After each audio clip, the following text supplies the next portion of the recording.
All right, let's talk about Halloween 6, the producer's cut. If you don't want to buy the Scream Factory big box set that they have just to get this, they do sell it individually. It does not have the special features that the other one has, but it does exist, and it looks fantastic. It's the exact same cut, the print that they used in that set, or so I read. Tell me if I'm wrong on that, please. But it looks fantastic.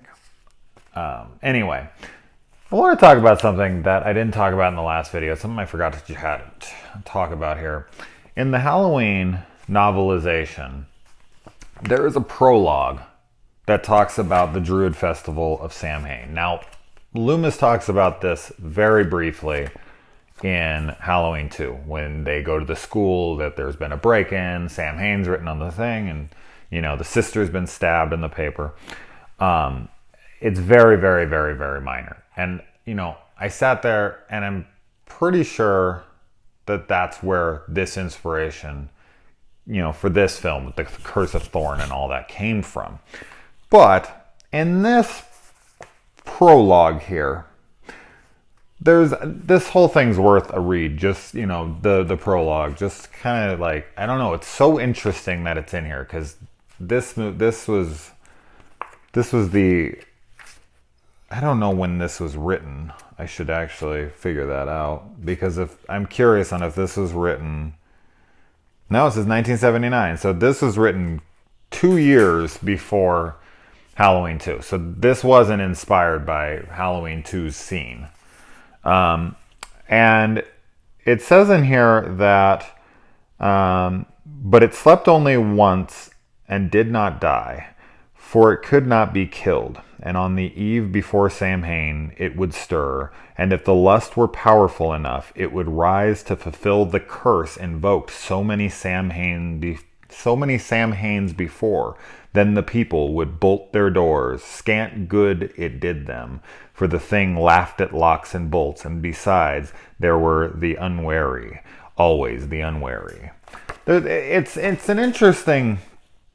I'm very curious on if the writer, you know, checked this book out, and that's where he got his inspiration. Anyway, let's get into the differences of this. In my previous video, I said I was going to do 2 more videos. I was going to do my thoughts on this movie, and then do a video of, you know, the comparisons and this and that. But I'm just going to do all of that here in one, because even though the film is drastically different, there isn't enough to talk about as far as like my likes that won't, you know, go towards what I'm about to say about all the changes.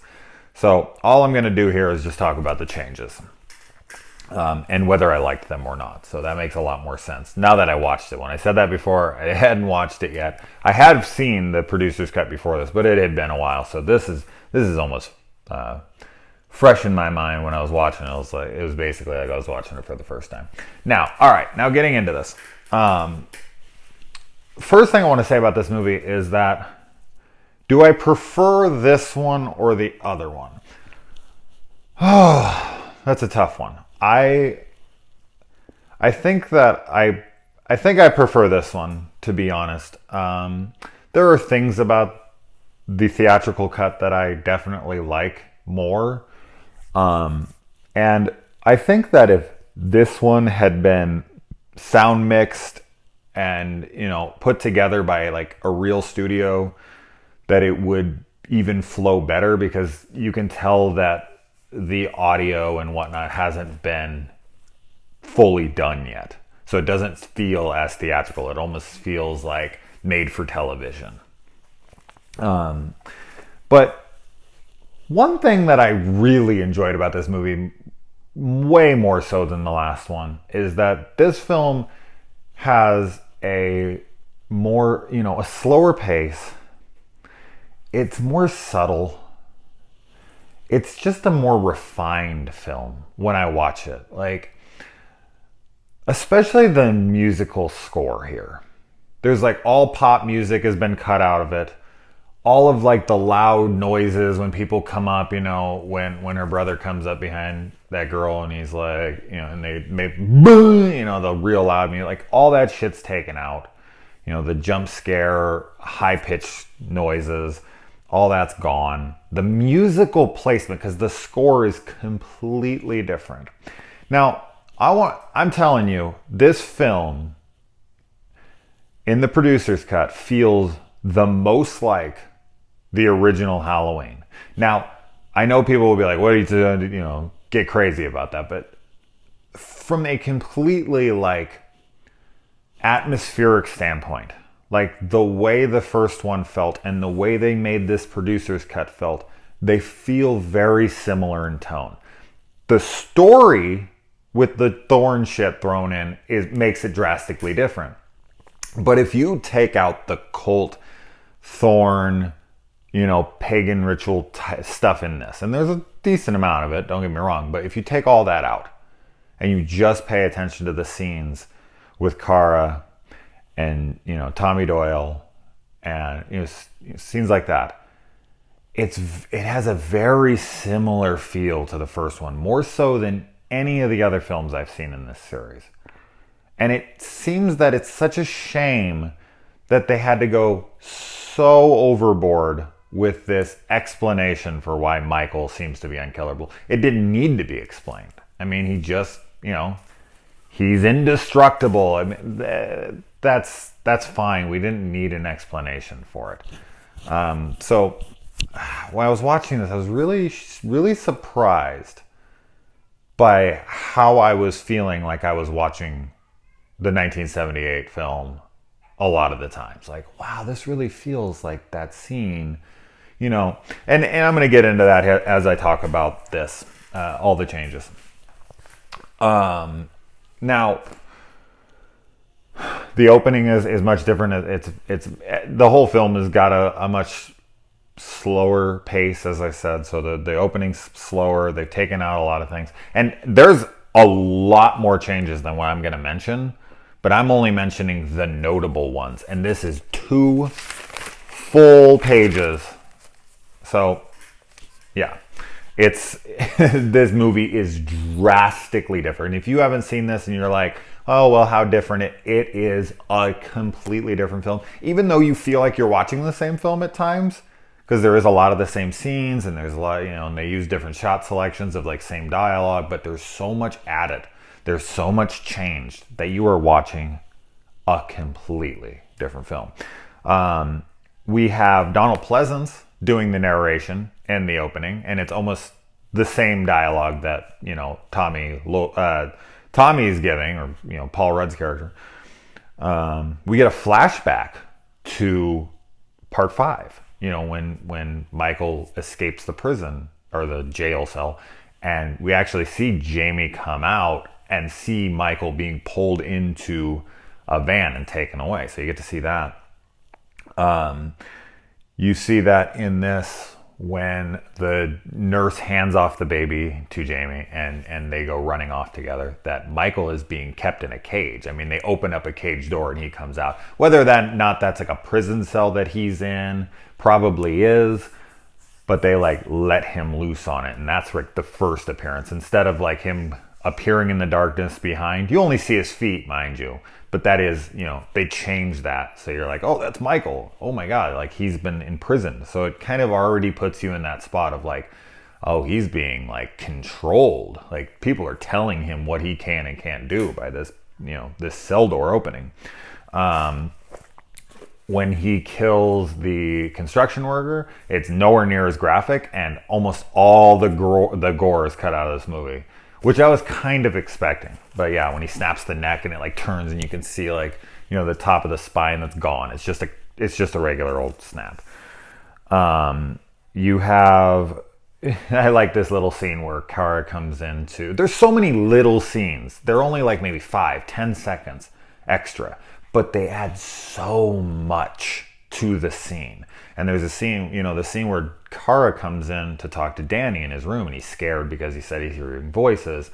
She stays in the room a little longer, and she has this little cute saying that she says to him that really calms him down. And it just felt like a more motherly moment with Danny than we really see. We don't get to see a ton of interaction. And there's another scene coming up here I'm going to talk about in a second. There's completely different conversations on Barry Sims' talk on the radio. Like, there's a couple that are similar. The little dialogue's been changed even in the ones that are, but then there's like 3 or 4 that are totally different. They explain in this why Dr. Loomis's facial scars from the burning, from him burning in Halloween 2 is missing.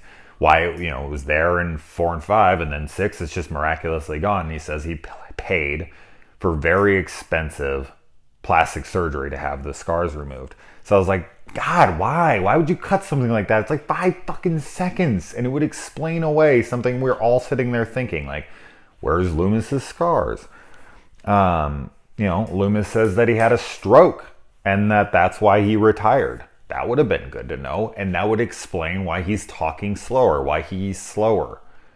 I mean, yes, he's gotten older, but it yet further goes to that, like, why is Loomis's dialogue so delayed? And it's like, the dude had a stroke. Let up on him, we get to see Loomis actually go in and grab a gun before he leaves.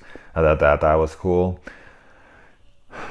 Jamie being attacked in the barn by Michael Myers. This is so different. This is one of the biggest changes in the movie. Not only is she not thrown on that corn thresher. I looked it up. I found out what that thing's called. I thought it was a hay baler, but it's a corn thresher. He stabs her. That's all he does. And he leaves her for dead. Yeah, she doesn't die in this version until much later on. So they come and they find her body and she's still alive. Like, she falls into a coma, but she's still alive when they find her. And I thought that shocked me because I didn't remember that. I was like, what? She lives? He doesn't throw her on this fucking thresher? Crazy. And they explain that Loomis thought that Jamie died that night in the jail, in the town jail where Michael was taken away and Jamie was, killed. He thought, and he was like, Loomis was like, no way, I know she's still out there. So that explains like where she's been and why no one's looking for her. This one's stupid, but we get to see Tim making this world famous stomach pounder he gives to Danny. I thought it was funny because I was always like, what the hell is in that drink? And we actually get to see it in this, and it looks pretty gross. That's definitely why Danny can't seem to stomach it. When, John is attacking Kara in the house, like he, stands up and is yelling at her and he slaps her across the face. We actually see, Danny hear Wynn's voice. I'm guessing that's Wynn's voice. It's like, kill for me or whatever, kill for him. And he walks to the window and he sees Michael Myers out there, like in the daylight. And you get a really good shot of Michael in that shot, like, because it's like day and it's close up. You can see his eyes, you can see the mask, you can see everything super well lit. That was really cool to see the whole look of him in the light. So you can really get a good look at the mask and the way everything fits on his face and whatnot, which I really liked. I really liked the look of it in that scene. And then when they come out of the house, there's a moment where Kara's talking to Danny, and she actually like talks to him about her dad hitting her, which I think is so important. Like, your grandfather just slapped me across the face, and she's like, he didn't hurt me, right? Like, she's like trying to explain it to this boy, and he's like, sure. That was like, why would you cut that out? I guess it doesn't matter because horror fans don't like story or character development or whatever, I guess. And I do, but most don't seem to. I talk about that a lot, but it really annoys me. Yeah. Deborah and John, the parents of Kara, they actually talk a little bit after she leaves, and John just disowns her, like, completely. Is like, she's not my daughter anymore. Done with her ass. And I thought that was important as well to the story. And as I said, Jamie lives. She is in a coma. She has a flashback scene to where it implies that Michael, like, she's tied down with this whole like cult around her, and they have Michael come in the room, and she's like, but you know, that opening scene in the theatrical cut when she's like, Michael, please don't hurt me. Like, that's her saying that to Michael before he fucks her. That's what it's implying. Like, they're implying that the kid that she has in this is Michael Myers' child. And you don't get to see him get on top of her, but he's like walking up ready, and they like have her legs open and everything. So it's very much implied that Michael fucks her in this. So that opening we get in the please don't hurt me thing is like her being like, Mike, take it easy on me. That completely gives a whole new, mental image every time I hear that from now on. If I watch I don't know which one I'll watch if I like go to watch this again. I don't know if I'll go for this. I might go for this one. Anyway, I like that Michael is stalking Kara at school. Like that scene where she's talking to her brother and his girlfriend, and then she walks off and she drops the thing, and she's like at her, her college. He's following her around, very reminiscent. As I said, this is why I'm talking about. There's so many scenes in this that just very much feel like the original. It very much feels like when Michael's following Laurie around when she's at school. Has that exact same feel to it. When Loomis arrives in town, the sheriff, yet again, like Meeker, wants him gone. Like, get out of here. I don't need you spreading ghost stories to scare up everybody. And then we get, Jamie, while in the coma, she has that dream about that. And then she's shot in the head by, I'm guessing, Wynn or one of his, henchmen. And Loomis comes back to the hospital and is just torn up about it that he let her die. And he's just like, he felt responsible for her death back when he thought she may have died in 89. And now he feels responsible again. So like the weight of it is like crushing him in this. Like he can't handle that he let her die again. It actually explains why Michael even seems to be after Kara, because Loomis says that Tommy says that anyone who's living in that house, Michael considers family, and family has to die. It's silly, but it's at least an explanation. There's a lot of things explained here. They also explain that the curse will pass to another child, which is what this whole damn thing's about. John's death is nowhere near as gruesome. His head does not explode. He just electrocutes him. And it's very short. It explains why Wynn wants Loomis in the first place. He says that it's, his destiny, and that I don't get this though. Like, that's where it kind of like, does he want to pass it on to the kid, or does he want to pass it on to Loomis? Because like the baby's supposed to be the final sacrifice, then the curse is supposed to go to Danny, but then he brings Loomis there to possibly, like, I don't know, take it. But he also says that the reason he brought him in is because he knew he would lead him to the baby. So that's unclear, because we'll get to the end here in a minute. But anyway, so this also explains why why Michael is in Barry's van. When he leaves, and he's like, okay, like, I'm looking for where the fuck is my van? And he gets in the van, and Michael just so happens to be in his van. You're like, why would Michael be in his van? That's silly. But it's just like 5 seconds extra here and 5 seconds extra here. It, like, when he gets in the van, it pans over and it shows that it's a Smith's Grove sanitarium van, and then it pans like over and shows that his van was actually right over there. He like got in the wrong van. So he got into Michael's van. Michael wasn't in his van. He accidentally got in Michael's van, which I thought was hilarious. His dickhead deserved to die, and he basically did it to himself. Like, he gets in Michael Myers' van and calls him a pussy. The guy was definitely going down.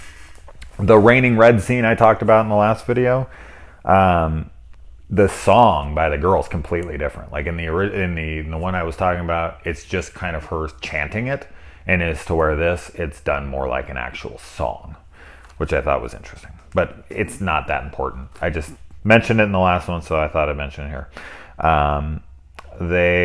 The whole, like, from basically when Kara jumps out the window and they go to, Smith's Grove again, the sanitarium, like that whole segment, like that whole third act is completely different.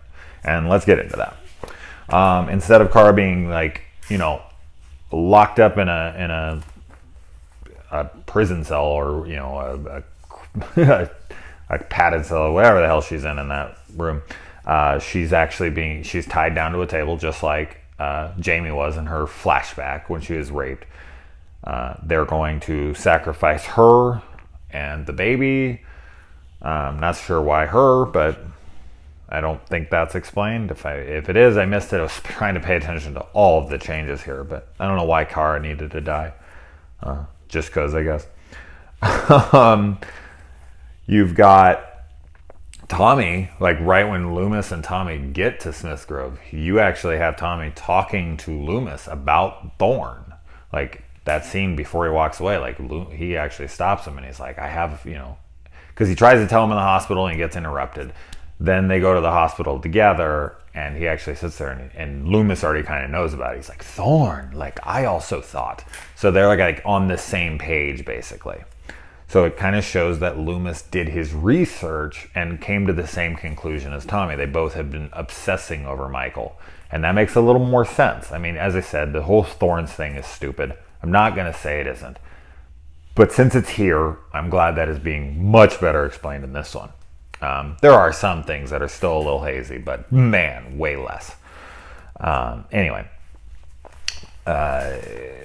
They also explain why Tommy leaves after Loomis, explicitly says, don't leave, like I'll be right back. He sees one of the people from the cult like walking down the hallway, so he follows them, and he follows them all the way down to where Kara is tied up, and then that's when he gets there, and that's when we see that Michael is there for the ritual. Little Steven, little baby, you've got, Kara, and you've got her kid. They're all standing there, and Wynn's about to do the performance. We also find that Wynn's whole game in this is to restore order, restore balance to nature because of what they're doing. How they're going to achieve that, that's not explained. I don't know what their plan is, but somehow I guess Michael having it isn't good enough for them. Why do they need to transfer it to some other kid? That's, as I said, there's definitely plot holes, and there's definitely things that are not explained. I don't know what these reasons would be. You find out that's the secretary that's like, Michael Myers, oh my God, they found Jamie Lloyd's body. Like, she's in on it. She's one of the cult members. I thought that was interesting, just to see her. She's in it for like 1 second, but you're like, hey, that's that chick. And you get the reveal that Kara's like, you're, Michael, you're the dad, right? And that like actually like is a moment where Michael's like, and he then doesn't care and doesn't listen to her, but it's interesting. She's like trying to get through to him, like, Michael, this is your kid. But you get that reveal, like it's implied before, and then it's like said out loud, like, this is your kid, which is really dumb, but whatever. The whole like him hacking up the doctors, the whole massacre of all this, completely gone because they instead did this scene, which he doesn't massacre anyone like of his own people. Like nobody gets killed by Michael there, which is drastically different. Tommy does not beat his ass. What happens here instead of them like injecting him with stuff and Tommy beating him to death? No, instead, and this is a little more ridiculous, and this is why I said that there's scenes where I like the other version better. I like where Tommy beats his fucking ass. This, he literally puts down rune stones around in a circle, cuts his hand, and says Sam Hain, and it locks Michael in the circle, and he can't move. He like completely shuts off like a robot and just stands there, and Tommy runs away and gets in the car. And then Loomis comes back in and sees that Michael's body's laid out, but he takes off the mask and it's actually Wynn under the mask. And somehow he transfers Thorn to Loomis. How he was able to do that without the sacrifice, like why didn't he just do that all along? That's not explored or explained at all, so I don't know. And then Michael just, walks out and he's like free of this curse, and Loomis is screaming. So that screaming you hear at the end of the theatrical cut is Loomis screaming here with the thorn symbol on his wrist, like, oh my god, now I'm infected. So their master plan was to either transfer it to a child who's like 8 or to a like 70-something-year-old man who had a stroke. For what reason? And how did they do it without actually doing anything? Like, there's so many things that are unexplored and unanswered here, and there's so many more I could get into, but I think this video is running long enough. And another thing I didn't mention in the other video that I wanted to mention really quick was, man, was I excited that the Myers house in this movie looked 10 times more like the Myers house. 1,000,000 times more like the Myers house than the one in 5. That stupid, like, gothic-looking Victorian-style house. Almost like it's awful. Awful. So it doesn't look exact, but it looks like maybe the Myers house had some renovations. And I know, because I've actually been to the Myers house in Pasadena, so I know exactly what it looks like, and it looks pretty similar. Stairwell inside's a little different and whatnot, but as I said, they could have changed that. This video ran very, very long. But I know sitting here and talking about some of the story plot holes and some of the stupid things that they threw in, it makes it seem like, how did you like this movie, or how did you like this one more than the other one?